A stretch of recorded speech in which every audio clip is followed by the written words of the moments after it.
another exciting edition of the Witching Hour with me. I changed my name to Zealous. That's what it says on YouTube now. And then me, aka, well, not aka, like Tesla, or I used to be Tesla on Pagan Space, and now I'm Ask on Mystic Magus.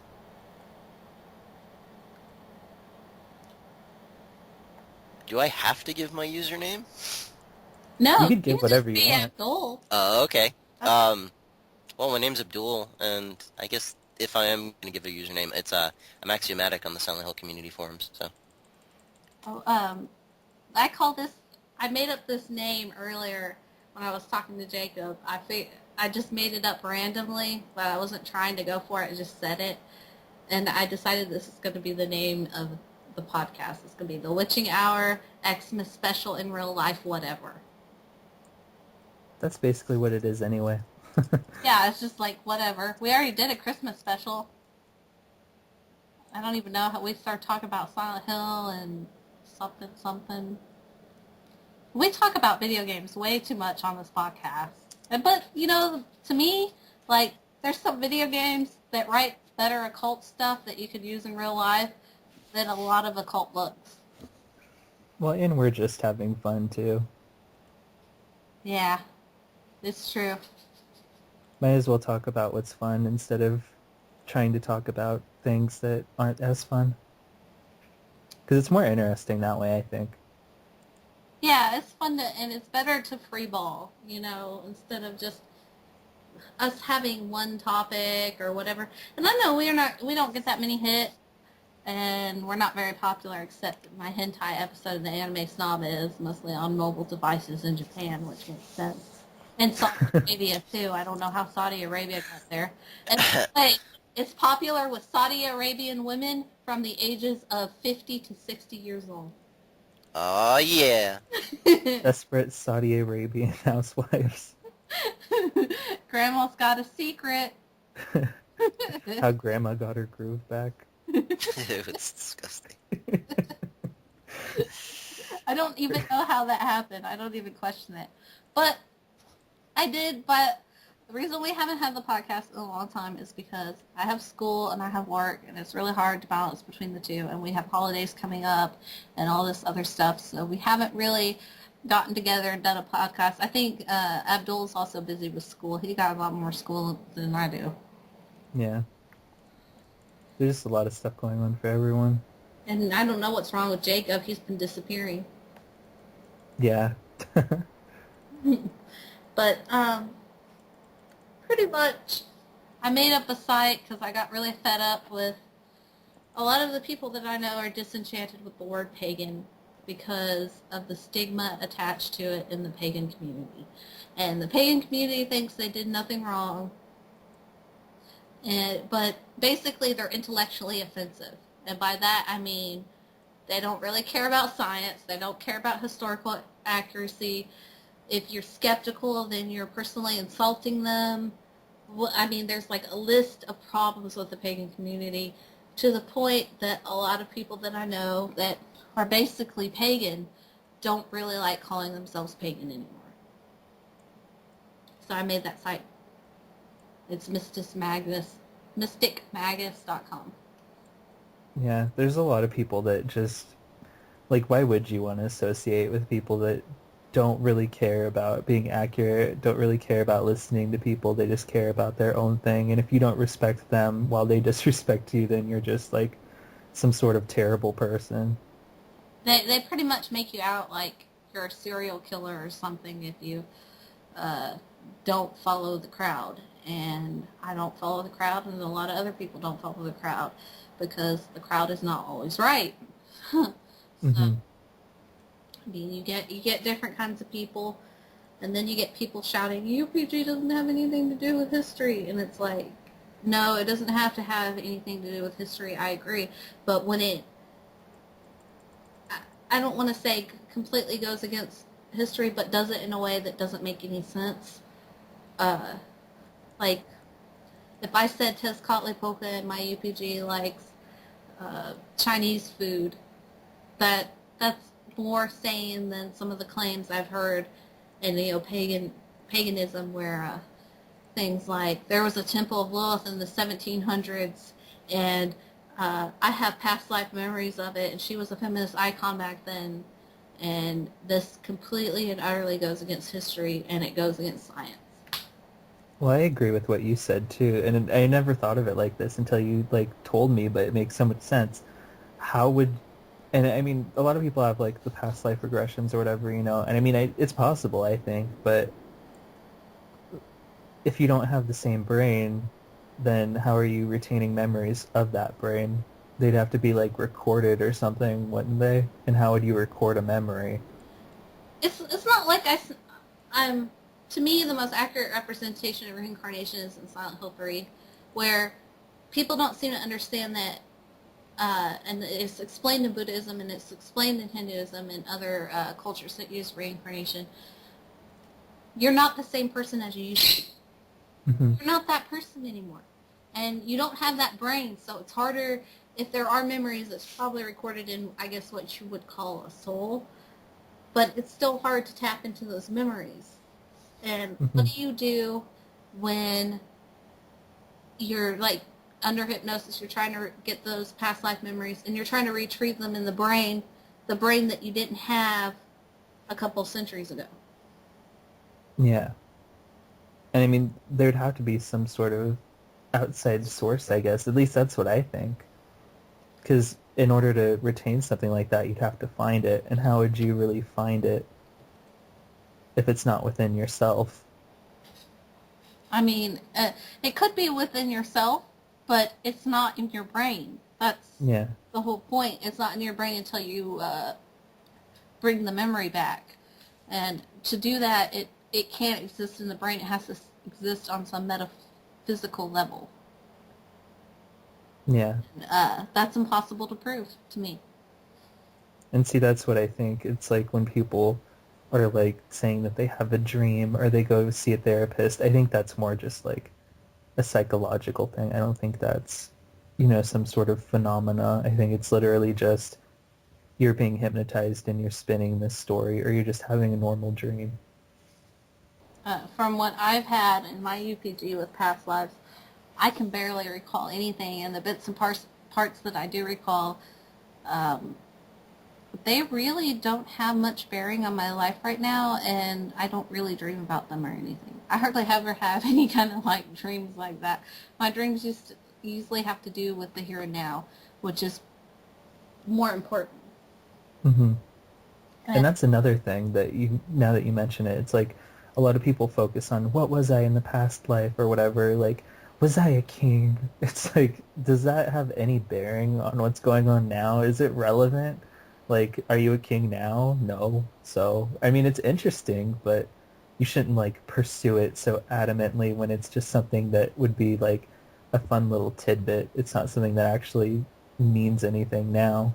yeah, it doesn't real. A lot of the stuff doesn't really. What people recall to me doesn't mean anything to me.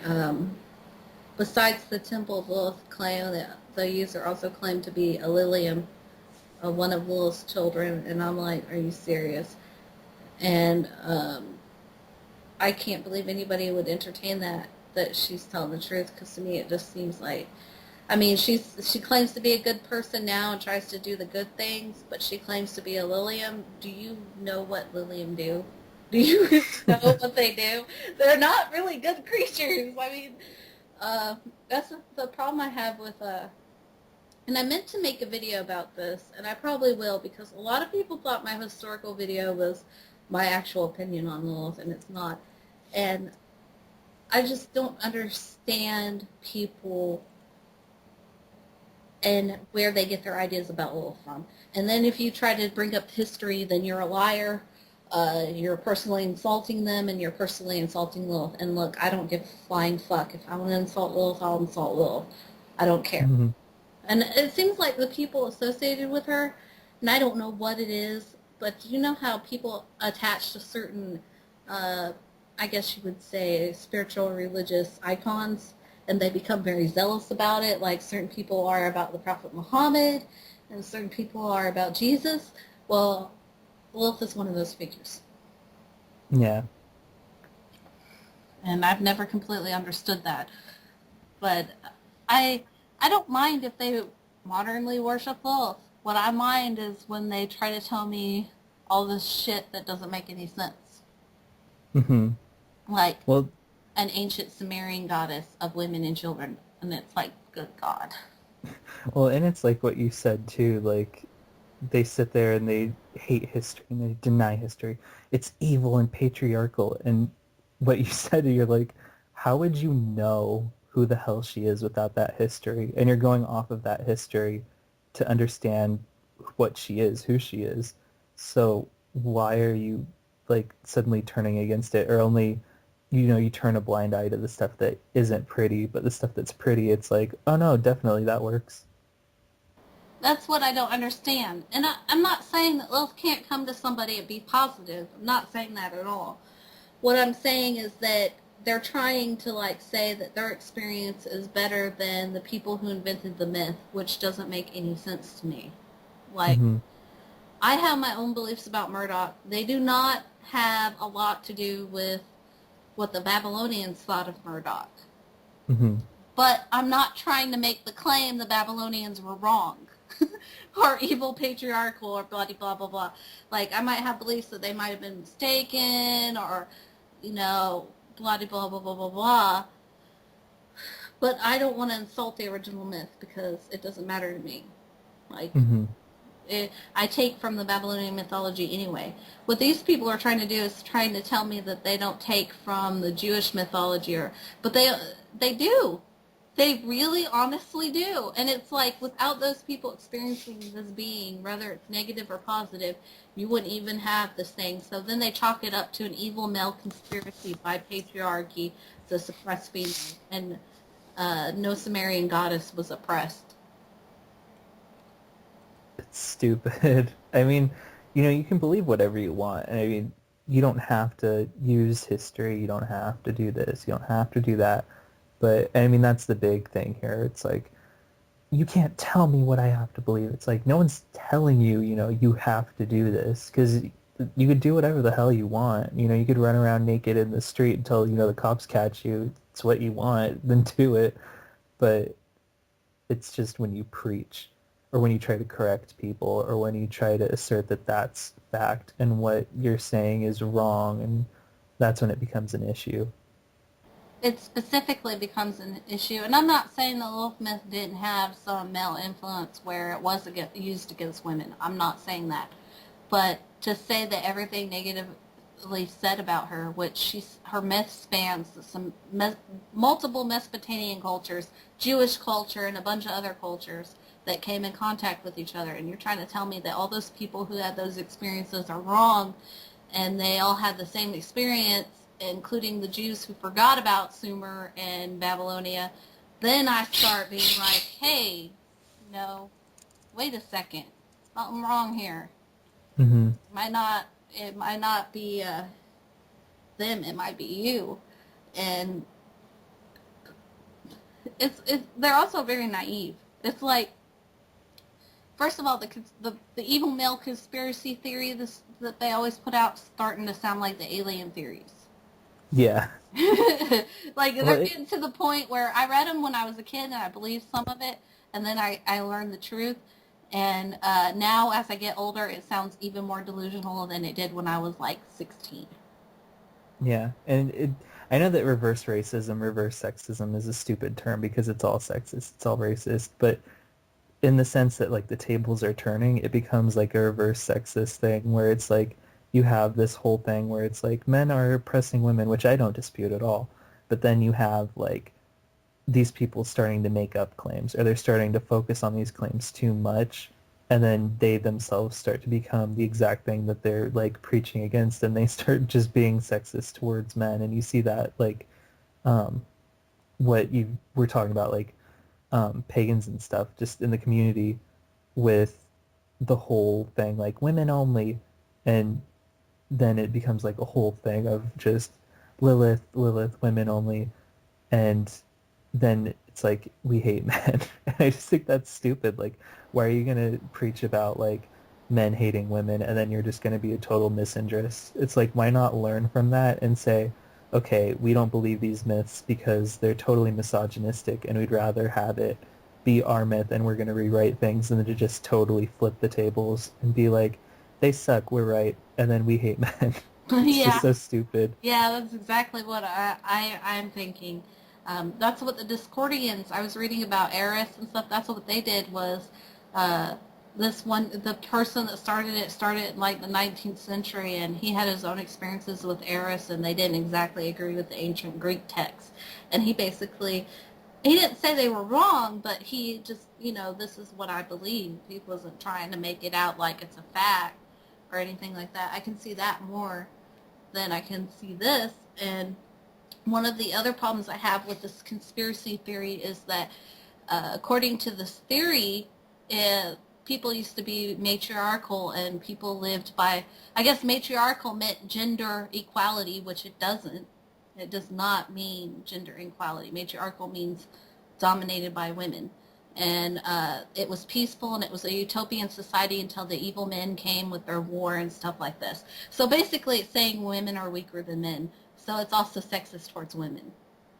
Well, and too, you have to think, it's like, why is it saying that men are just naturally going to be aggressive towards women no matter what? It's like, you have to think there are women that are aggressive towards men, and it's not just because they're provoked by men. It's like, for instance, take Eileen Warnos. She had a lot of fucked up experiences with men, but she also had a lot of fucked up experiences with women too. It was more just that she was like dealing with a life that was really just rude to her. And then after that, she did something that, which, by the way, this totally disgusts me when people hold her as like a feminist icon. I think that's the silliest thing I've ever heard. But, she went out and she waged a war on men, really. And it's not because it's not because a man provoked her. It's not because a man was trying to attack her. It's just because she was pissed off. And she had, like, a fucked up life. And you can't say that in a matriarchy, things like that wouldn't happen.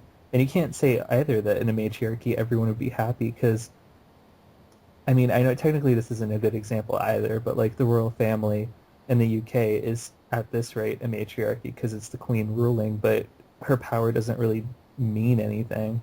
But people don't like her. People don't want her in People don't power. like the royal family, period. Yeah. What we see in America where they're all like, blah, blah. No, they really actually hate them in England. I know. I don't. I can't think of anyone that like really loves them. It's more just like they're in the headlines and people are like, "Oh, how precious." I mean, of course, there's people there that are gonna like them. I mean, there's people here that like hang on Kim Kardashian's every word. Speaking of which, I saw this really funny image and I found it again the other day. It's pretty old, but it's so ridiculous, but it's funny. It's dark humor, I guess. But there's these two headlines, one and two next to each other, and the first headline is Pakistani family refuses to kill their daughter after she was gang raped. And it like shows this mother holding her daughter and it's really sad. And then right below that it says Kim Kardashian goes bowling. I mean, It's like, who cares? it's like, what kind of priorities do we have here? Well, the thing, I'm starting to become disenchanted with feminism too, because feminism, that whole matriarchy thing was started by feminism and then took off in neo-paganism, and they put all the feminist tones in it that weren't actually there Hmm. before. Not to the degree that it is now anyway. There were some tones there about gender equality, but the whole dominance of women and stuff is stuff they added. And honestly, everybody cites Murray as, she's an old academic. She's an Egyptologist. She made that witch cult theory about being matriarchal, but Murray was actually talking about the horned god. She was not talking about the goddess. Hmm. Forget Well, that. But the thing about feminism is that I'm really liberal and I consider myself a feminist in the fact that I believe the genders should be equal on some level when it comes to human rights and stuff. But when it comes to uh, what are the trends that I'm seeing in feminism is bad scholarship, and then any criticism of feminism comes from conservatives who don't like feminism, who don't agree with it, and I think both sides are terrible. Bad scholarship's bad. But then when you add almost all the criticism I've seen is all conservative bullshit, it I don't know what to think. You know. Hmm. For me, like, it's the same thing, you know, like, I feel like first wave was really aggressive, and it had to be, because that was the time, it was a point in time where, you know, they really had to assert their dominance, they really had to stand their ground, and I think being aggressive back then was really important. But I think as time went on and things did change more, because, you know, there's still, of course there's still misandry, of course there's still misogyny.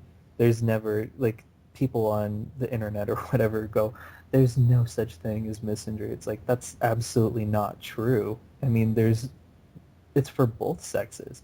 And I think to be misandrist in today's society is stupid. I think to be misogynist in today's society is stupid. And so feminists, or I guess you'd call them feminazis, that act like that are just, they're ridiculous, because you cannot spout how you want to be respected, how you want to be treated as an equal, when all you're doing is flipping the tables. That's one thing I've never liked about people that see feminism like that, and too many people are seeing it like that these days, where it's not about actually progressing, it's just about changing. You know, like, Or bitching on the internet. yeah, it's like you should progress. You know, you should say, okay, we're going to make things even. We're going to make things equal for everybody. We're going to, you know, sort of like lower the influence on males and raise the influence on females, so it's a level. There's no glass ceiling because everyone has the same exact opportunities. And I mean, even if it's not exact, because of course, like I said, misandry, misogyny is always going to exist. There's no way you can eradicate that, but you shouldn't promote it. So to level everything as closely as you can, I think that's the best way, instead of just saying we're gonna, you know, throw the king off his throne, so to speak, and start like targeting guys that have nothing to do with it. It's like, if like some Republican politician says, I mean, not just Republican, I don't hate Republicans, but, you know, like, if like a Mitt Romney, that's what I mean, says something like about Planned Parenthood, that doesn't give you the right to act out against every single man you see. Just like with any like group that gets mad at things, like any minority group, it's like, if some political figure says something against black people, if some political figure says something against the LGBT community, if there's some political figure that says this or that, that doesn't give you the right to act out against everyone that is any subcategory of what they're. Like, if they were male, that doesn't give you the right to hate all men. They're white, that doesn't give you the right to hate all white people, because they're not representative of an entire gender, of an entire like skin color, of an entire culture, of an entire orientation, of an entire anything. It's like, I just feel like people do that way too easily these days, and it's completely illogical and unfair. Well, the two biggest problems I have with modern feminism is the whole thing where second wave had all this political correctness bullshit about not saying certain words that are cuss words, like the word cunt. And yes, I did just say the word cunt. It's one of my favorites. Because of how sexist it is and all that shit. This is why I like third wave, because they redid this thing. And third wave declined a lot. And I guess second wave and all that is... But second wave is like conservative. It's like almost anti-sex in some ways. Like, you know, anything sexual is a woman being objectified, which is bullshit, because people are going to have sex, they're going to breed.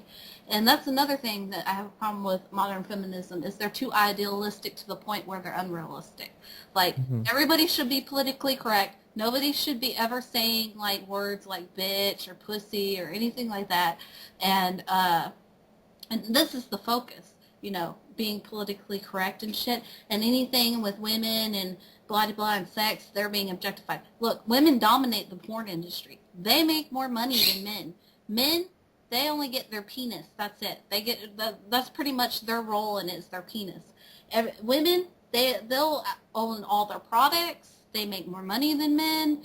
They have their face. They don't just have their body parts. Whereas men just have like one body part. That's it.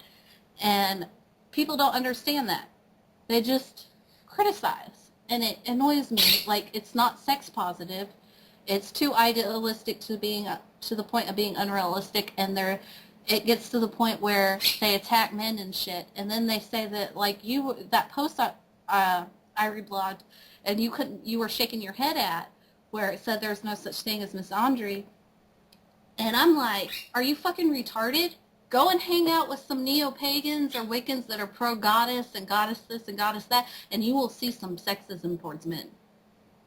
Well, there's even like sexism from men toward men when you like have to put in a lot of the shit that has to do with like macho bullshit, or guys like, because I've experienced this where well, I mean, of course, people used to think I was a woman on some forums, which I don't really blame them for, but um they would think that I was a woman and they'd be very nice to me, because a lot of people haven't experienced it from this angle, so it's interesting. But like, they would be nice to me if they thought I was a woman, like very nice. They would listen to me. They, would just be generally pleasant people. And then they would find out I was a man and they would stop like listening to me. They wouldn't be like as nice to me. They'd blow me off. And I get so tired of that crap. And I feel like there is a huge divide. And so when people say there's no misandry, it just bothers me, because it's like it may not be the same type of, and I say that all the time. It's not the same type of discrimination, but it's still discrimination. It's like, it's not something that, if it went to Washington would be discriminatory. Like, it's not something like Planned Parenthood being removed. It's not something like trying to outlaw abortion. It's not things like that, but it's things like you're not allowed to be respected. And I just can never agree with that there's no such thing as misogyny or no such thing as misandry, because they both exist and they're both And always going to exist. you're never gonna eradicate all of it either. That's the thing that Exactly. I understand. There's gonna be some people that are just gonna be set in their ways, and that's gonna be it. They're not ever gonna change their mind. I mean, that's just how it is. You can't decide for them. It's not your role.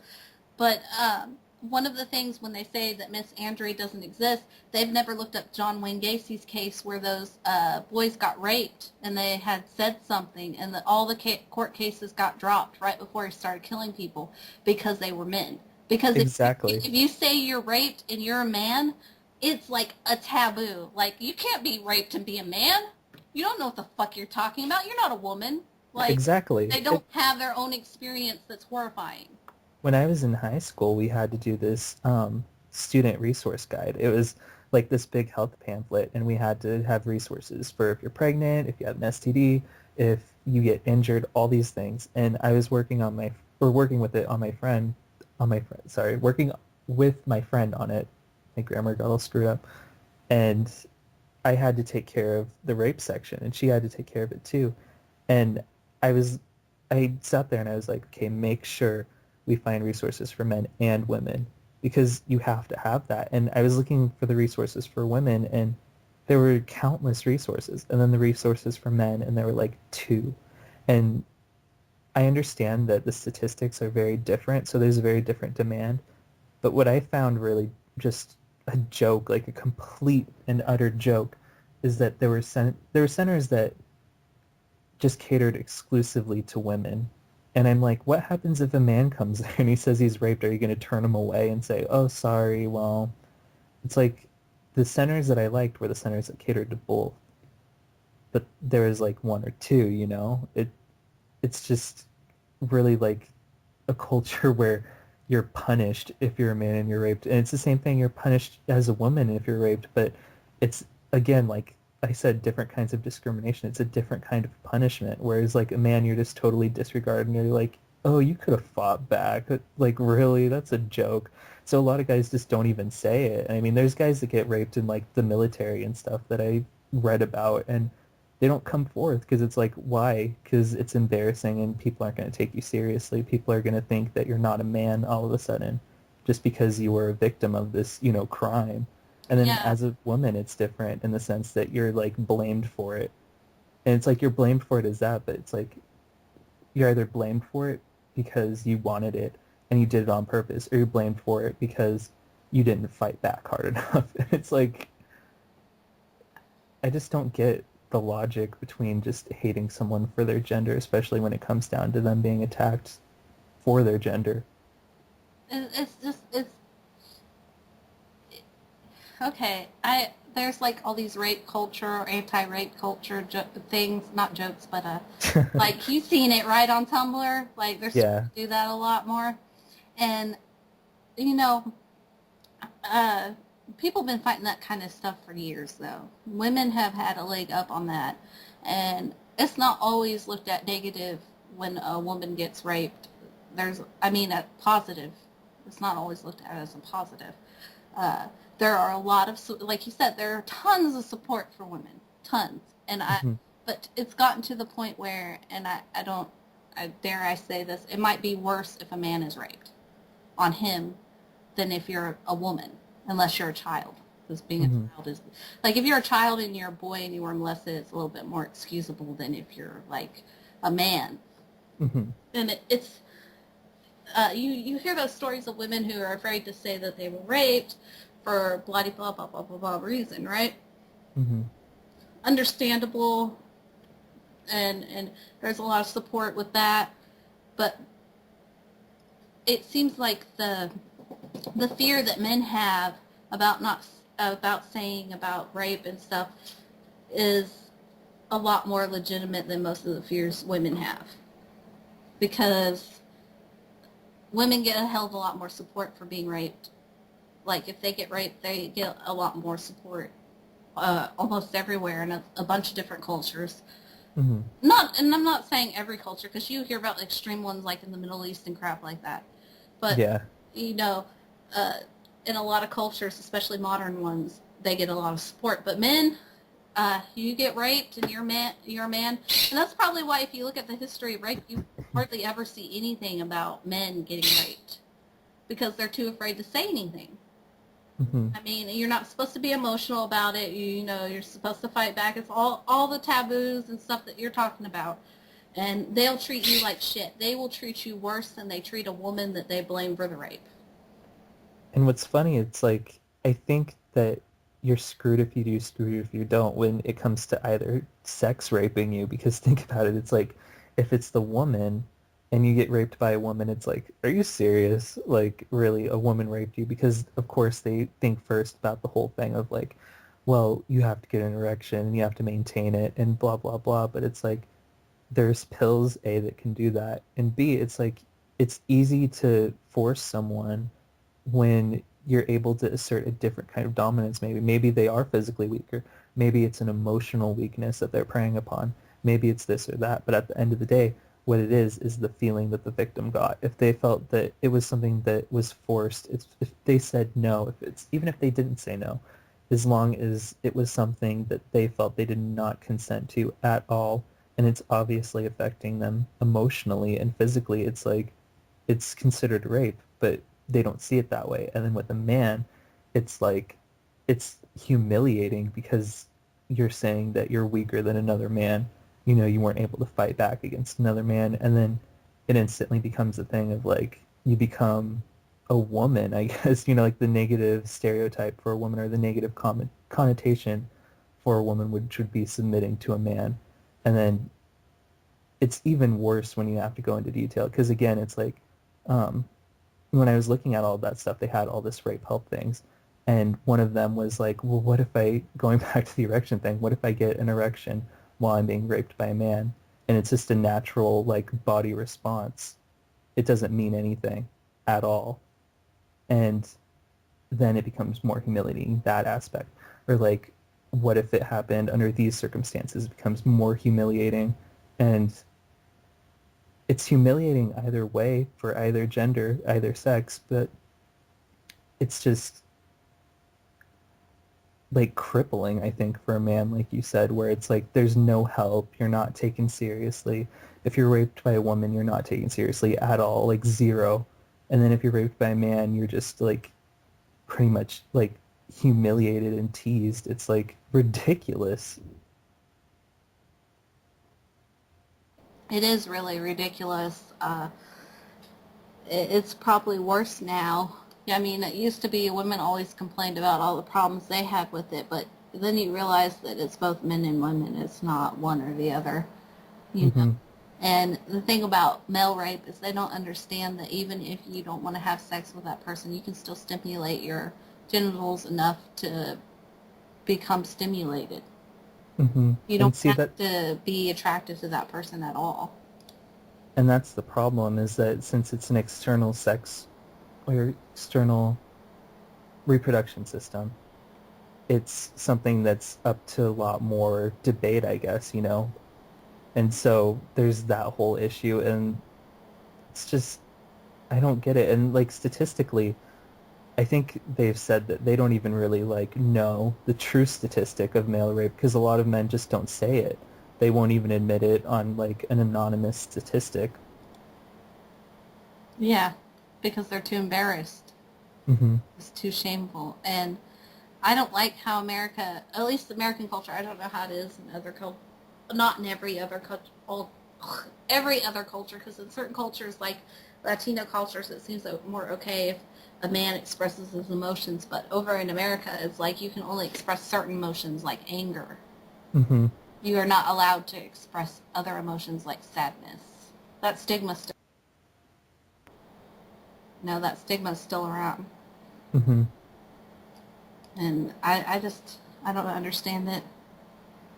And see, that's what's funny to me is that I like gender roles, I really do, but I think there's a time when gender roles can be a bit like vicious and poisonous, and that's when you start getting the things like the really negative stereotypes like this, or like where you're punished for not adhering to a certain gender role. Yeah, like unhealthy, I think is the word you're looking for. Yeah, like there's a point where like I think it works. And I mean, I do like gender roles. I like to adhere to certain gender roles. I like, you know, I'm attracted to certain gender roles, and I think everyone is. But once it becomes unhealthy, that's when it's just not good. It's like I think there's a point where we just have to step back and look at someone without any of those things. Yeah, I completely agree with you. That's what I think everybody does things outside of their gender role. I don't think anybody's into that, Yeah. especially not in the modern era. Like before, they might have been more uh, on it when it came to gender roles, but now they aren't. Hmm. Well, especially nowadays with things like bronies. I never would have thought when I was a kid that My Little Ponies would have taken off as much as they have now. Yeah. Well, nowadays it's more like I think they're trying to be more like Powerpuff Girls-ish and stuff like that, like all these cartoons we grew up on, so it's a completely different spin than like all these pretty little ponies that live in this magical valley. I mean, it's still pretty little ponies that live in a magical valley, but it's I guess it's a bit more cheeky and it's a bit more like the stuff we grew up on, although not that cheeky because I mean, Rocco's Modern Life had freaking like heifer hooked up to a milking machine despite being a boy cow, and they made that very obvious that that's not what a boy cow does. Or a cow Uh, chicken where he thought he laid an egg, so I thought he was a girl. yeah, or like the biker gang, that episode where like the I female can't even biker gang. believe that episode got on TV. Not I, even once. And I was looking at TV tropes on old cartoons, and Regular Time is, Regular Show is one of the shows that has the most of those kinds of things on there. But Regular Show is awesome. It's one of my favorite new shows. And Adventure Time, right? Adventure mhm. Time is cute and kiddish, so people overlook all the stuff in Adventure Time. But with Regular Show, I know they'd get more offended because it seems like they're not trying to aim at adults per se, but they're kind of going in that direction, you know? Yeah. And the thing about was Egg Cow Chicken, well, they had talked about all these different tropes that had to do with sex that they slipped in there that the ratings board didn't catch. And I was thinking about the cow. You just brought up the cow and chicken one. I did not think about that, and I didn't look for it. But that was probably the easiestly worst thing I've ever seen slip past the radar. Well, yeah, it's like the whole episode. It's like the female biker gang that breaks into your house and they eat your carpet, and then like they just bust in. This is all female biker gang. They all have like short hair, and they just start eating their carpet. And then the dad's like, "Oh my God, I'm afraid," and the mom's like, "Don't worry, they don't want you." No, And like she starts they laughing. they don't even say the dad doesn't even say that they're eating their carpet. He's like the mom is like Oh my god, they're eating my carpet. Like, they couldn't make it more obvious. It's like, it's because that's like the stuff that kids don't catch. Because I remember like they said it aired one time, and I caught that airing because I remember watching it, and I'm like, I didn't know what any of that was, and all these parents freak out. Oh, the kids are gonna have sex. They know what lesbians are. It's like I had no idea what that was. I just thought it was funny because it was cow and chicken. I like cow and chicken, but like the adults that watched it were just like dying because they realized what was going on. Oh my god, I went back and I watched some of the scenes from Powerpuff Girls, and some of the sex jokes or some of the innuendo back then I did catch. But when I rewatched it, there was a lot that I did not catch. And I was like, damn, this show had a lot more than I thought it did. Well, like there's, or my friend Salvatore, Salvatore, he was telling me about this one episode, like the Powerpuff Girls finale.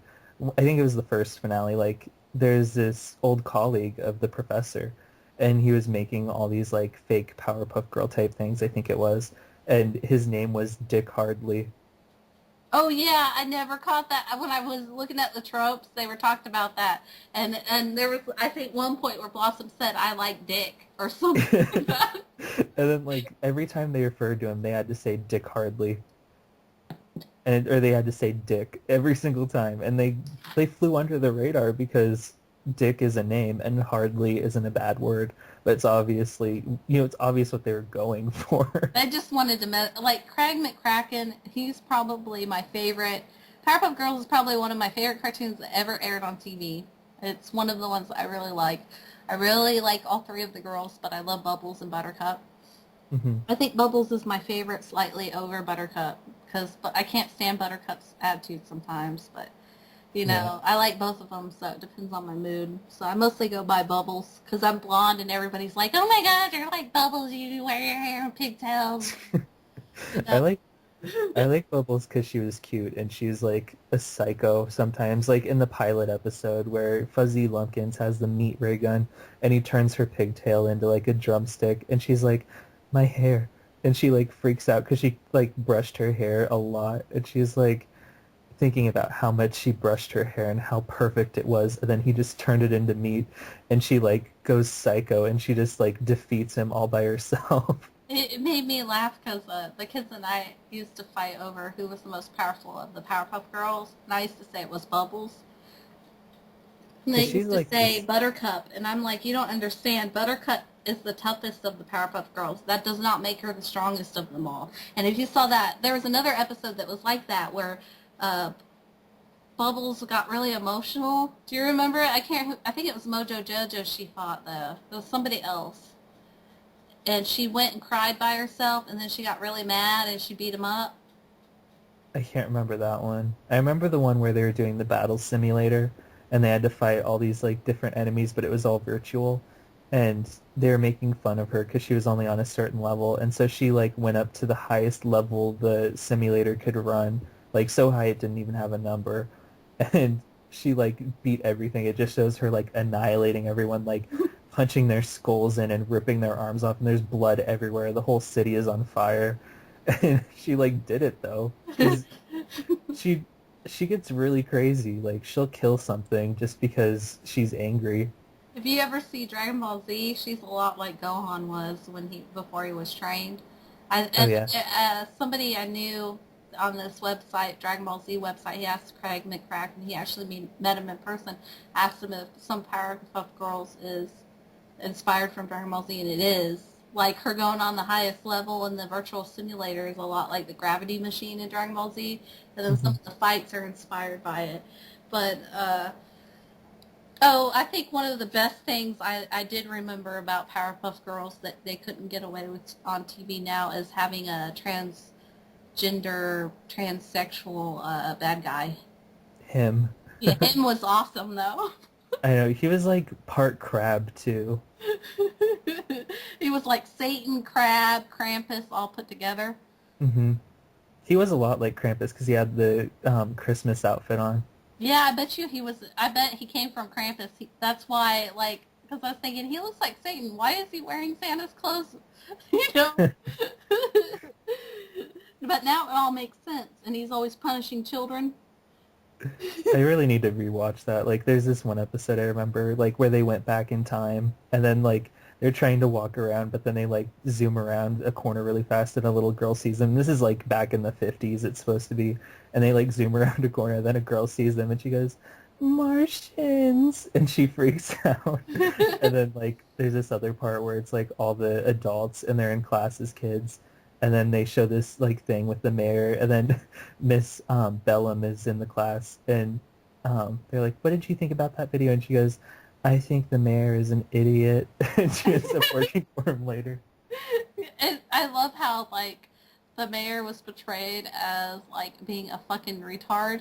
And, That's like you know, real life. yeah, and, like, the secretary was really hot and stuff, but she was the smartest one. Like, she was so intelligent. Her IQ was way up there. Do you remember She the was so episode? sexy.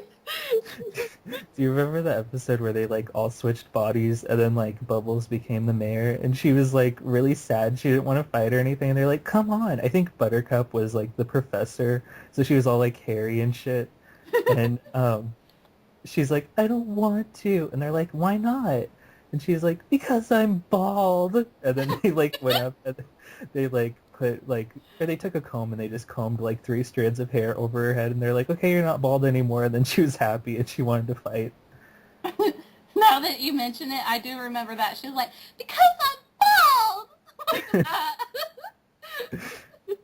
They like, and think about all the stuff they got away with. They made fun of retards on that, and they got away with it with Bunny, the one that they made their own Powerpuff Girl because they wanted another one, and they went behind the professor's back and did it.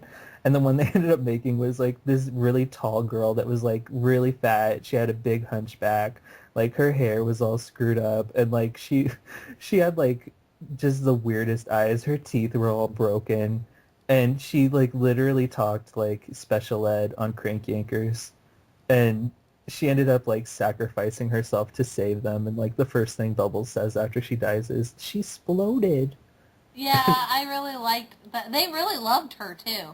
Like, they Yeah, really liked her as one of her sisters. I think, though, that was kind of more of a positive episode because her sister was like retarded, but they really loved their sister a lot.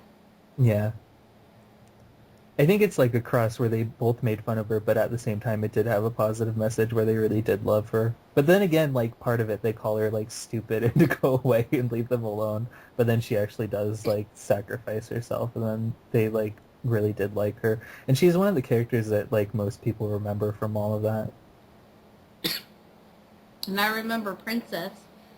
Yeah, I think Princess is like a lot of people too, especially in the pagan community. I Like, I mean, have money, so I have power.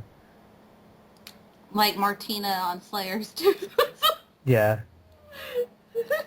it's just so silly. Like, I don't understand the mindset of people like that.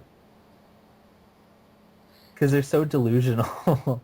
I don't either. Like, I know what we were talking about earlier was, what did I say? That there's like a believable form of UPG to me and like a delusional form.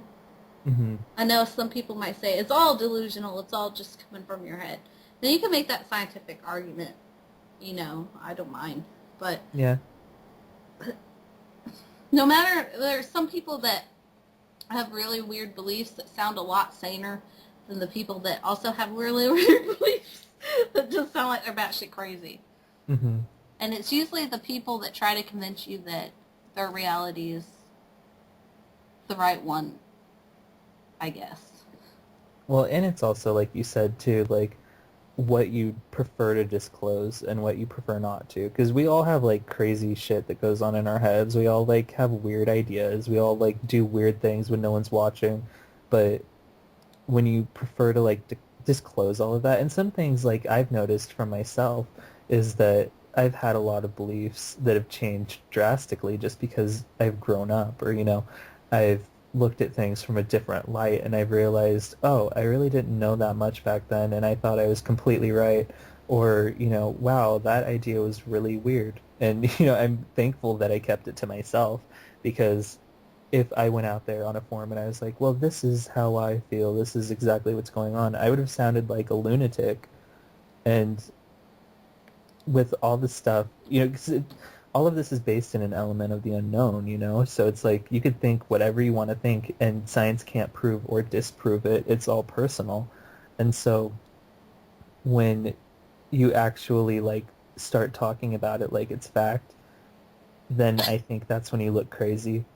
When Yeah. instead you could just like share it and say, well, this is what I think, and make sure you know what you're sharing because it's going out to the entire world, really. And I think people don't really have, like, a lot of people don't have that filter.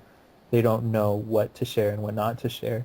And they also don't know the difference between someone doesn't believe me and someone hates me, and they also don't know the difference between this can't be proved or this can be proved, and so I should filter myself more accordingly or less accordingly. I kept getting mad at people because I would say your belief can't be proved by science, and they kept trying to act like it was a fact. And I kept being like, it ain't fact, and then they think that's my opinion, that I disagree with their beliefs or I'm personally insulting them. And it's not. My beliefs aren't facts. I don't go out and tell, I share. I think that's the difference, is that there's people that share their beliefs and discuss their beliefs even when somebody questions them or criticizes them. And then there's people that try to force their beliefs on other people, I guess you would say, and they end up being like the Christians they despise. And you get to the point where it's like, this person's just crazy. Yeah, and I think they see too, like what you just said, where facts are beliefs, and when you tell someone a fact, they see it as your belief, and they see it as you pushing your belief onto them, and so they push even harder back. But it's like, stating a fact is not the same as pushing a belief. And I think you could even be forceful in your beliefs, but there's certain kinds of forceful, I think. Like what I said earlier, when I'm like, oh, honestly, I think this is bullshit, and I describe why. I think that's a bit of a forceful belief, but it's not forceful in the sense that I'm saying, you need to stop this. I don't ever say that. Or you need to believe me. I don't ever say that either, because it's all beliefs. Anyone can believe what they want to believe. You could believe me. You don't have to believe me. It does not matter, because it's still my belief. And it's the same with everybody. And I think they start to feel like they're being attacked. Because to me, it's like with the pagans, they have this sort of mindset that since they have been attacked, maybe not them exactly, but people they know, people they hear about have been attacked, they're just constantly in this defense mode. And if you say something that they disagree with, it's instantly, oh, they're trying to attack me. Or if you say something that, like a fact, that it's not you disagreeing, it's the fact disagreeing, because the fact is a fact. You cannot change that. And it would say that their theory is bullshit. And they see that as an attack. Well, And it's a lot different. there's like a respectful way to discuss it and a non-respectful way. And when you say bullshit, people just want to automatically defend their position no matter what, because they're going to see that as you insulting them, which makes sense. Yeah, that's true. But on the flip side is that with me, when I say things are bullshit or I call shenanigans, I got really tired of a lot of the claims the pagan community was making about facts that were not facts at all. Yeah, see, that's more of the angle that I was coming from too, where it's like, it's the constant thing of, and I can't remember if I said that until after I was confronted about my belief or before, but I mean, I do agree that it's hostile and it's going to incite a hostile reaction. But at the same time, again, it's like you just get tired of people and you see all the things that they spout as fact and they're just not fact. And that doesn't mean it's not, or it doesn't mean it's fiction either. It just means it's not a fact. And you get tired of it. And so you just sort of say whatever. But I think in the case with the pagan community, a lot of people do it from every different angle. So it's kind of hard to really like It's know hard to when be to nice. use it or not. Like, you lose your patience. That's my problem. I lose my patience. It's harder to be nice to them. And I just go ahead and say it. Like, I got tired of every time I was nice or I was neutral in my statements that I would be attacked for it. Mm-hmm. So I got to the point where I just said anything. I mean, you couldn't say anything without offending people, basically. Yeah. That's how I feel with a lot of, maybe not the pagan community because I haven't been in it for a whole long time.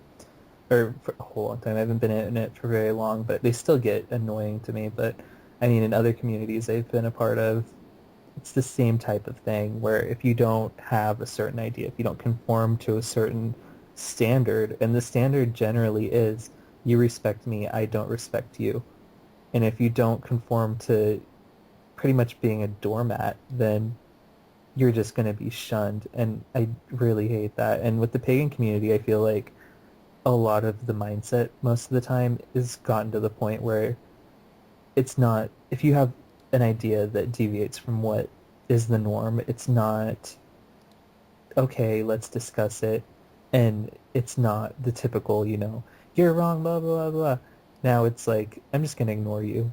And so you're not even relevant anymore if you have, despite how you wrap it, despite how you present it, you are just going to be a smudge to them. You're not going to be someone that has a worthy opinion. You're not going to be someone that's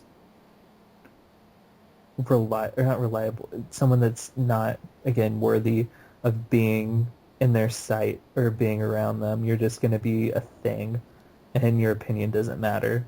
And to me, that's really boring, and I think that's really just stupid. Like, why would you want a community where people just agree with you all the time and where your beliefs aren't even that solid, really, because a lot of them disregard science and disregard facts, and not facts in the sense of UPG or, prove that you saw this because that's easy to prove. Everyone can prove that, they saw something when they're the only one that experienced it. Not things like that. Things like, history sucks. I don't like history. Pretty much, and then all history is wrong, or it's only written by the victor of the stupid arguments. And I agree that you can't always, not all history is going to be accurate because some of it is just records. But we have a lot of archaeology on other stuff that is beyond records, and archaeology equals physical evidence. And it's really fucking hard to argue with physical evidence, and that's the problem I have. Mm-hmm. And then they start saying, the Aztecs say, and then when you correct them, even if you're doing it nicely, you're mean.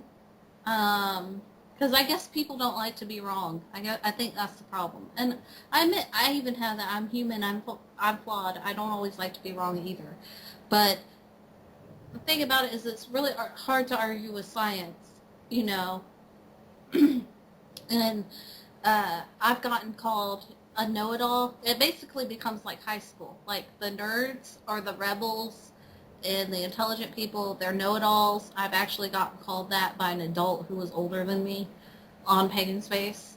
And they sit there and they use the computer. That's what I don't understand. You're using science right now.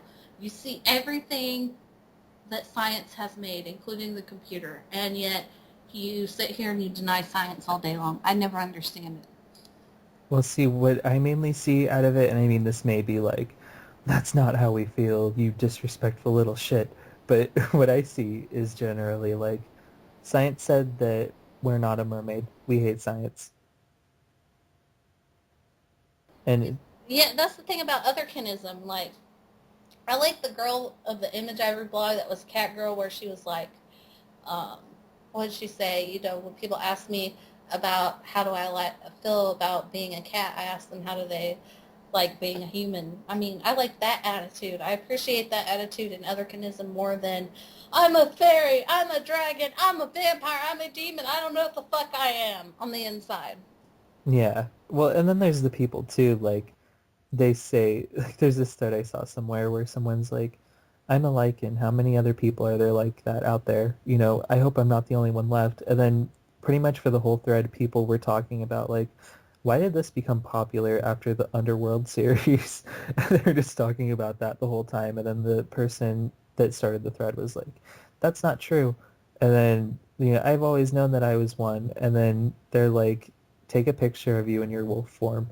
And they're just like sort of saying that stuff. And it's like, obviously they're not a real wolf, but I mean, you have to really present it in a way that's believable. You know, you can't say I'm a wolf. It's one thing to say I believe I'm a wolf, or to say, you know, spiritually I feel tied to a wolf, things like that, or you know, even like in the other world, astral plane, whatever you want to call it, I'm a wolf.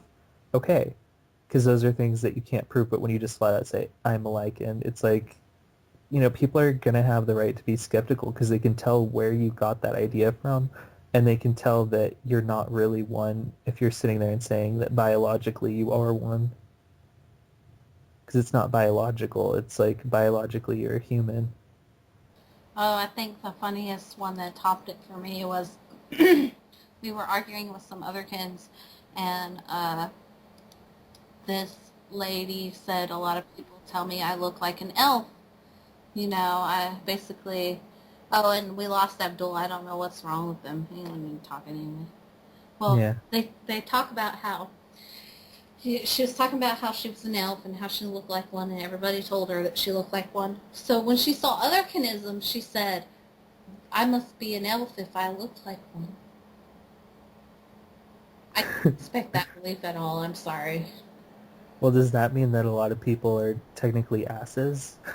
I'm not saying she's an ass, but I'm saying a lot of people look like an ass, so are they an ass?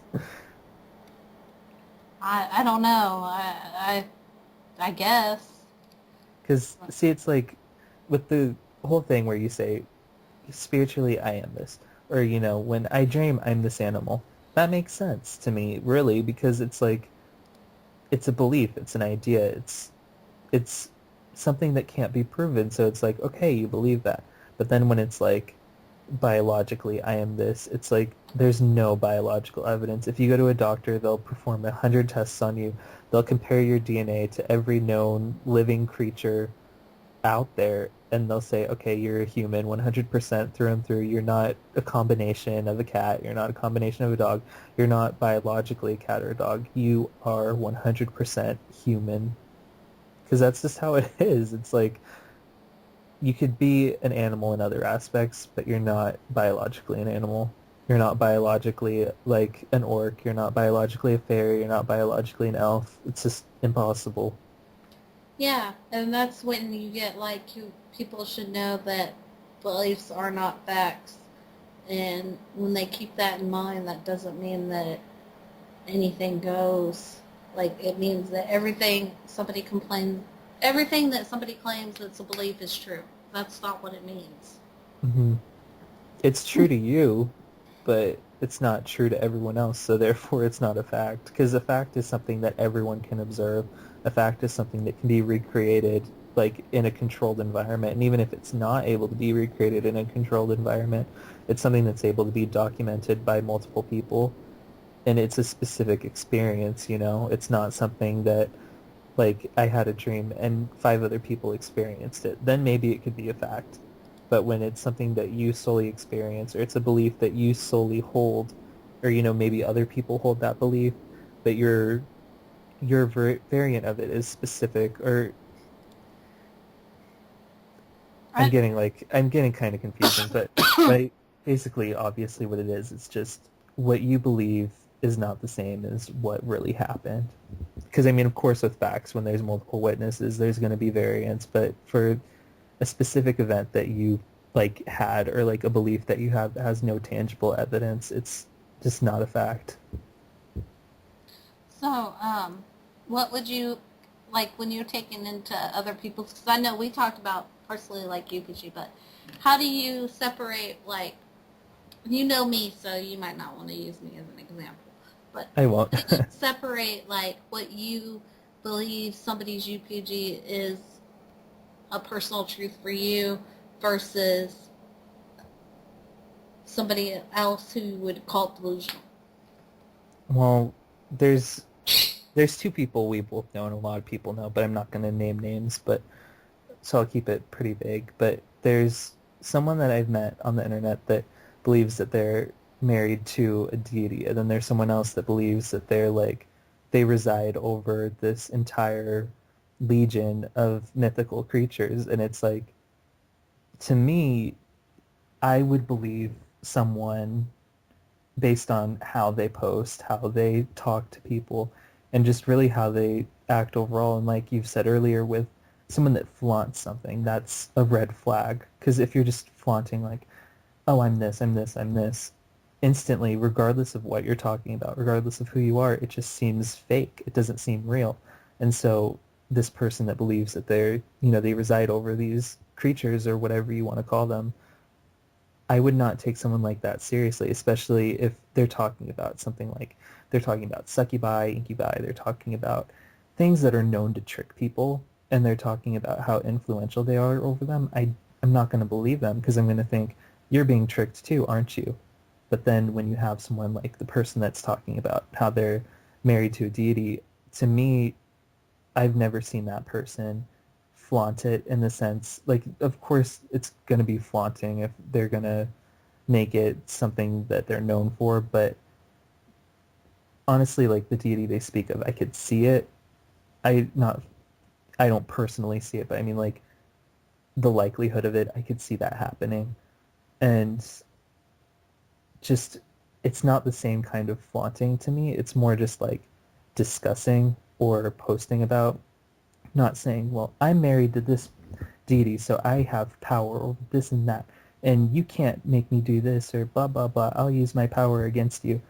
And I'm, despite to me that both claims are kind of ridiculous, I'm able to believe the married to a deity one more. But obviously those are two extreme cases. Like, if someone says, I summoned this by accident, or if someone says, I did this, I did that, it's like, I just judge it on how they present themselves. If they present themselves as obviously being a troll, like, what's a good example? I summoned this and like it was pretty rad. I'm just like, okay, yeah, I'm not gonna really take that seriously. But if they're like, I summoned this, I don't know what to do, then, obviously they're a bit scared. They didn't mean to do what they did. And so even if they didn't summon something, obviously they did something that freaked them out. And so I'm going to believe that. Or even people that are like really ignorant and they describe something, like ignorant not in the sense that they're stupid, but ignorant in the sense that they're just unexperienced. They don't really know what they're doing. Um, or inexperienced, I guess. Um, if they're talking about something and they're describing it a certain way, but I can recognize most likely what they're talking about, then I'm likely to believe that too. So really for me, it's just, if you flaunt it, if you just sit there and you brag and brag and brag, I'm not going to believe you, especially when it's something that likes to trick people, because I see a lot of that. Not just outside of that one example, I see that a lot. And then if you're just pretty much like talking like you have no experience, but you're just trying to get a rise out of people, or you're just like doing it for fun, it's like, I'm not going to believe that, because you're not serious.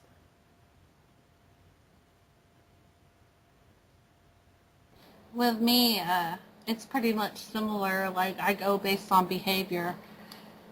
And to me, a lot of people demand respect, where I think it's presumptuous for them to do so. That it's pretentious and presumptuous to do so. Like, they don't really need to. And I don't think I like how the pagan community, one of the biggest problems I have with it is where they say paganism offers them freedom, but they seem to be more obsessed with Christianity than paganism.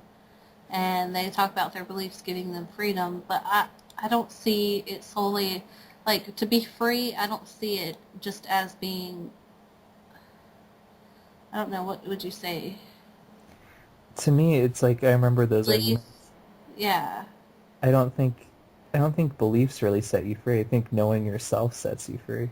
And so if they made the argument of, or not really an argument because they're not arguing anything, but if they were to say, once I found paganism, I felt like I knew myself and I was free because I didn't have to lie to myself. I didn't have to constantly search for what I thought I was. I finally found what I was. That's one thing. But to just say, paganism freed me from this evil, evil Christianity. it's just silly because most of them get really mad when you bring up Christianity, and a lot of them still obsess over it more than maybe like just a casual Christian would. And then you have to think to yourself, what the hell are they freeing themselves from? Yeah, because again, it's like if it's a personal thing, then I'm freeing myself from that constant void of not knowing who I am. And I'm not saying you should only make paganism your only thing. That's who you are. But if it gives you answers about yourself, if you're able to learn about yourself from it. But when it's like it freed me like from all these other things. It's like you're not being persecuted though. It's like a lot of these people that make claims of persecution, I just don't buy it. Like, because I'm imagining like, what do they walk down the street and Christians are throwing stones at them? It's like if you count persecution as someone saying go read a Bible, I mean, who hasn't experienced some kind of thing like that, or who hasn't experienced like someone being made fun of for their beliefs, or like being told they're wrong, or just being made fun of in general? It's like you, I wouldn't count like experiences from my past as being bullied or whatever as being persecuted. It's just common. It's human nature. It's what people do. And a lot of them have never experienced persecution ever. Yeah, it's just sort of that's like what I'm saying earlier with how they feel threatened. They hear stories like this person, like somewhere, this person I know, like someone hit them with their car for being this certain belief, or someone was actually like they killed their cat, or they like tried to burn their house down, or they like threatened their lives. They broke into their house, blah blah blah. It's like yeah, things like that happen to everyone, regardless of their beliefs, regardless of this or that. And sometimes it is fueled by just differences in opinion, differences in beliefs. But that doesn't happen to everyone. And just because it happens to a friend, just because it happens in the media, just because it happens anywhere, doesn't necessarily mean that you have to be worried about it and you have to preach about it, because it's pretty much like the exception, not the rule. Yeah, and I don't know, I can understand why people are disenchanted, and then how a lot of pagans don't know what the word occult means, and they think that their religion is magic, that is witchcraft. I'm not saying that witchcraft can't have anything to do with religion, because it can, but I don't see it as separate. And how they think they're doing something occult, and they think that anything to do with magic is pagan. No, it's not. Well, like, is it paused? Oh, is it pause what? I didn't. I just heard you listening over the recording. Oh, I think it's Abdul. He came back. Oh, My microphone's been kind of buggy, so I've been working on that. Is that why oh, you haven't been talking? Yeah, my microphone bugged out. I was like, at first I thought it didn't, and then yeah, that's why I haven't been speaking. But that's okay. Because we were like all worried and shit. We were like, oh damn, we lost him. No, that was okay. I was following your gender discussion earlier, but then I couldn't say anything. But that's okay. yeah. Frustrating, isn't it? Oh, one. I can't say anything because my microphone is buggy. Yeah. Yeah, I mean, like when you want to say something in the conversation, your microphone won't work. Yeah, I was gonna refer you guys to Judith Butler's work about gender being a matter of behavior. It That probably makes is. sense. Yeah. Yeah, that's her thesis, and I mean, she's pretty well known for that. She's basically, if I understand Butler correctly, but yeah, that's, gender is a matter of behavior, and it's more of a performative act than it is, phenotypic traits like a penis or a vagina. Yeah, that makes sense. Yeah. I Yeah. know people usually separate it between sex and gender. Yeah, and there's also that distinction, but yeah, I don't want to derail you from the conversation you're currently having. How far into this conversation did you hear? Oh, I heard everything. I ended up restarting my computer not too long ago, and but yeah, so.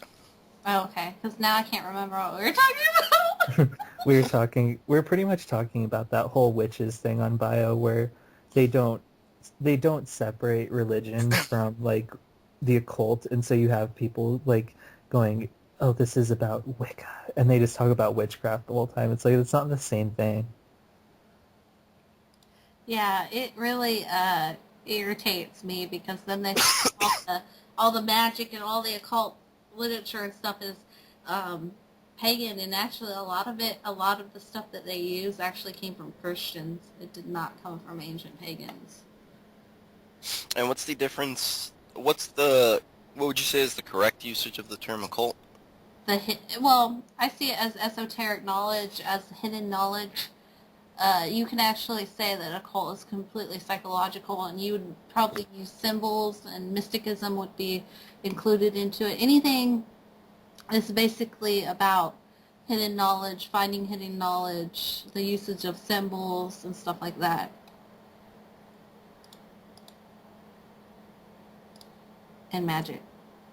Could technically it be used as like a solitary thing? Because it sounds like it would work.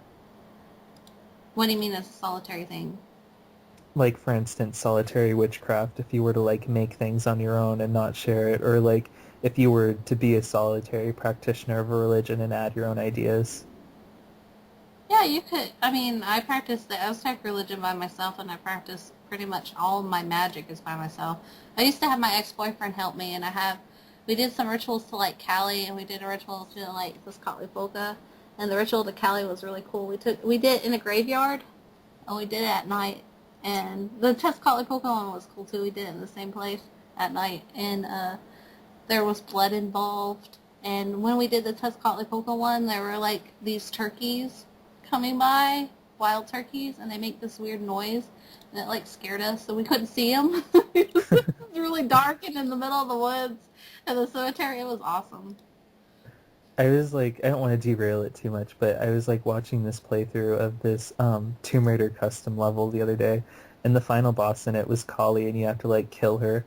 It was like, Jess would be disappointed. Yeah, well, I don't think you could kill Kali that easy because, she's like the deity that devours time and shit. So I think she has a leg up there.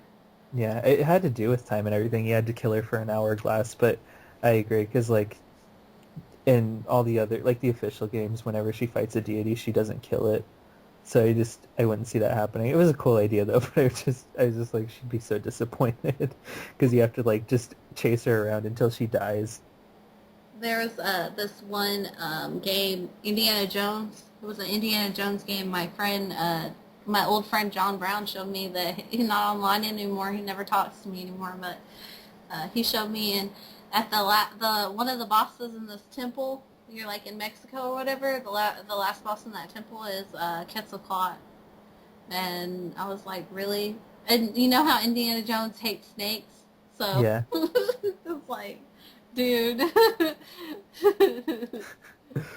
Well, I mean, I guess it works in that context, but it's still just like probably not possible. That's why I really respected when Tomb Raider 4, the last revelation, the final boss is set, and she fights him in this temple, but you can sit there and unload all of your ammo. It won't do anything, and it won't even weaken him. He like stops on his own accord. He doesn't stop because you fire at him, and you just pretty much have to find your way, and there's this beam of light that you travel through that he can't penetrate, and it's powered by Horus, because you're inside of the temple for Horus, and then all you end up doing is sealing him. You don't actually like defeat him, you just seal him inside of the pyramid. And I like representations of that more, where you're not actually killing gods, you're just pretty much like escaping them.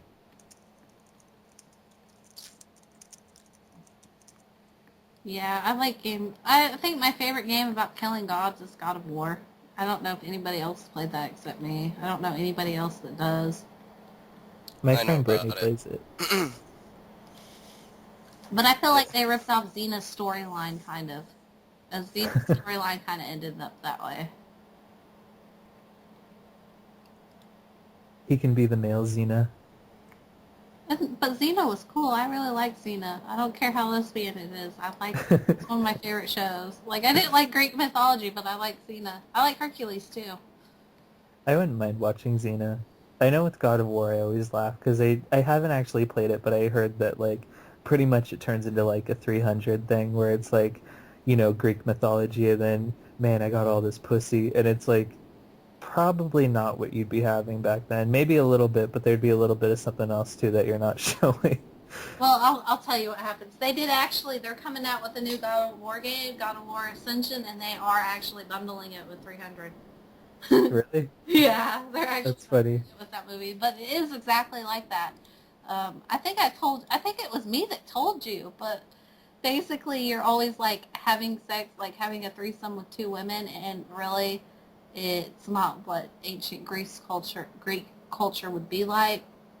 But the guy who made it said that his favorite time period was ancient Greece, so I don't know why they have this shit in here. So they don't really go for accuracy. Yeah, I mean that's the same thing with 300. It's like they show them fighting with the kids, but they don't show what else they did with the kids. They just like, I love my wife. And it's like, okay, whatever you say. It's funny though. I mean they do that with everything historical. Unless it's like fairly recent, like if it's like the 1700s, like the French Revolution is like stuff that I like to watch too, and it's like with the French Revolution there isn't like a whole lot for them to really screw up. I mean, of course there's the potential to, but since it's fairly recent, there's not like anything they have to be like, oh, the cultural norms were so different. That's one of the reasons why I don't think homosexuality is totally genetic. Is because, like, in Greece and Rome, it was completely widespread. Hardly anybody wasn't bisexual. That's exactly how I feel when people make the argument that it's like we're born this way. It's like I don't see it because I've argued with people that say it's genetic, and it's like if it's genetic, then people have changed a lot genetically, and it's like I think we have changed genetically, but I don't think we've like changed how our brains are wired and like suddenly like your sexual orientation is something that's a predisposed gene. It's like I definitely think it's societal. Because you see how society handles certain things, like when they're open to an idea, you see more people like adhering to that idea. And when people are closed to an idea, you see less people adhering to an idea like that. And I don't think of course, like being uncomfortable to express yourself a specific way when it's not allowed, so to speak, of course that's a factor to it, but I think it's mostly just inherent or not inherent, what's the word? Innate when you're just a child, when you're either a fetus or infant all the way to early childhood, it's when you start developing things like this and it's how the world is and how you perceive it. So I think it's definitely a nature versus nurture thing, judging by history and judging by people and society. I It's think it's like a mix of both. I think it's a mix of your experiences and like maybe some predisposition in your genetic code. But I don't think people are born this way, especially when their reproductive organs aren't even really developed. mm-hmm. And Because then ask what the survival like, because we have genes for survival, right? So why would we have a gay gene? yeah, exactly. It would be natural selection. There has to be some reason, because we're all about procreation, so there has to be some reason for it. And I mean, people make that natural selection argument. They're like, well, it's a controlled population. And then they say, well, it doesn't support the population or whatever. But it's like, I honestly I don't think there's evidence for it to be a gene. I don't think it really makes sense. I mean, of course, if someone could like present a document that is peer reviewed and is actually like 100% legit, like it's data that everyone agrees with, then okay, obviously I stand corrected. But until that, I just don't see it. And it's funny, like a lot of the times I make arguments like this and then people just automatically assume things about me like uh Didn't they bas call you heterosexual before? multiple times because I don't agree with a lot of these ideas or because I just call bullshit when I see it. And so instantly, well, I've been told you don't have to deal with the things we deal with, or like, well, technically I think it is, but at least you're not being an asshole. And it's like, just, it's funny to me. Like, it's so funny. Like, you're just instantly gonna assume things about me just because I don't agree with you. And yeah, that's how pagans are. Like, oh, you must not be, like, they get to the point where, what it was I called a Christian apologist? I guess I it's think, because I didn't jump on the hate wagon with everybody. yeah, it's like, and it's the thing, it's like you're not even being like disrespectful to them personally. You're just saying you don't agree with what they think and you think that honestly they're wrong. That's not the same as being like, I hate you. And too many people don't understand that. It's like you might as well like spit in their face and say, I hate you and I hope you die just for saying, yeah, I don't really agree with that. Yeah. I mean, it, I don't have to hate Christianity to be pagan, and some of them are more obsessed with the Bible and Christianity and bullshit than Christians are. Exactly, because a lot of the Christians don't even read the Bible, you know?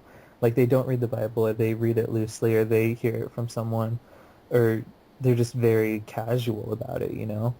And you're hating people that are casually in a religion or in a religion casually, I mean, and you're not even a part of that religion and you're not even getting your information correct.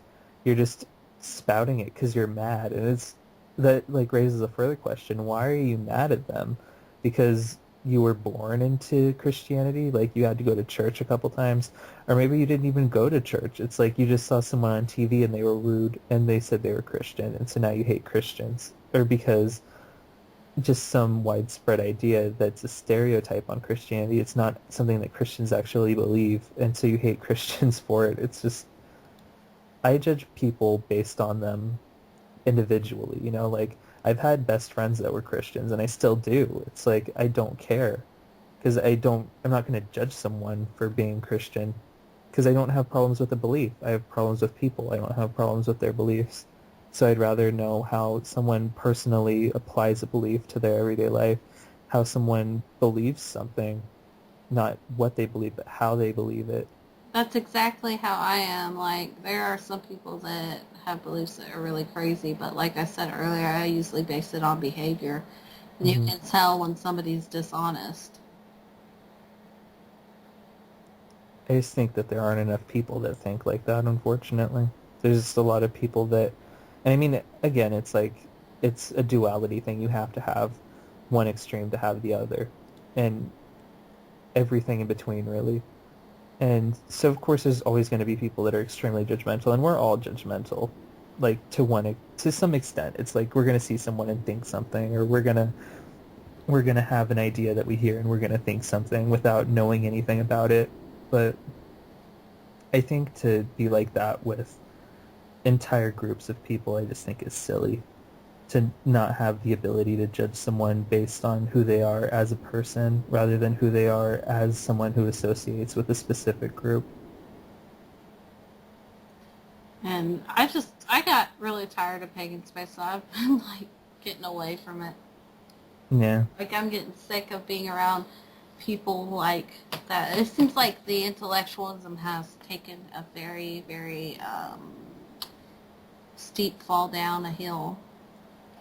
Well, it's really like people that just don't want to get along or people that just want to cause problems, people that just want there to be fights and drama. And it's like, it's such a silly thing to start drama over, you know, because it's not something you can even prove. You can't tell anyone they're wrong and start a fight.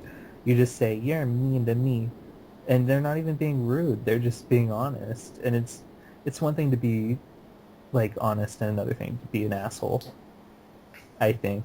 It's just when they so blatantly go against Christianity to the point where I have to say something. I mean, not Christianity, history. I have to say something like when they talk about how Lilith had a 17th century temple in England and she was a feminist icon. When the earliest representations of her as any feminist icon came in the 19th century, then I have to say something. Yeah. And then she's like, I found the physical remnants. And I'm like, are you really shitting me? You're like, this was made out of clay last night. I can tell. The clay's still wet.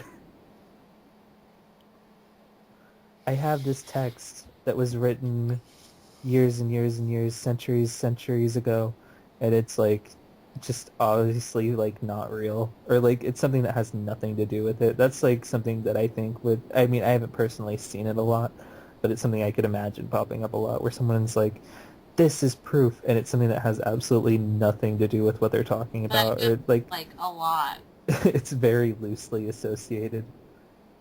It happens a lot more than you think it does. Because I see it in a lot of other things that aren't as like serious as someone's personal like beliefs that they adhere to their everyday life. Like I see it in debates. I don't really see it in like religion because I haven't been around it long enough. But I mean, it makes sense that a lot of people believe that considering what I have seen. One of the biggest problems in neo-paganism is everybody believing pseudoscience is true. Like the ley lines and UFOs and other shit. I'm serious. Like,